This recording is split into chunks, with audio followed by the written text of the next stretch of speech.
En klog kvinde sagde engang, de, der kæmper mod virkeligheden, de taber. Men kun 100% af tiden. Altså kun hele tiden taber man, når man kæmper mod virkeligheden. Ligesom vejret, altså Storm P. sagde, alle taler om det, men ingen gør noget ved det. Min far, han kunne det der.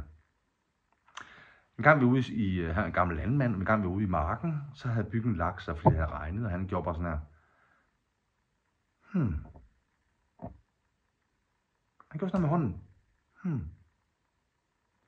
At som, ja, sådan er det så. Det kan vi ikke gøre noget ved. Det er på en eller anden måde altid beundret, det kunne han. En gang senere i livet, hvor han fik knoglemarvskræft og fik at vide, at der ikke var mere kemoterapi, der ville hjælpe på ham. Hvad gjorde manden? Og jeg kom til at grine indeni, selvom det var en meget, meget sørgelig øjeblik. Jeg var jo så ked af det, men de sagde til ham, der er ikke mere kemo, der hjælper. Så gjorde han bare sådan her. Ja. Fuldstændig den samme bevægelse. Og jeg prøvede at øve mig i at fornemme, når jeg selv kunne, gøre sådan. Sådan er det, den her. Okay.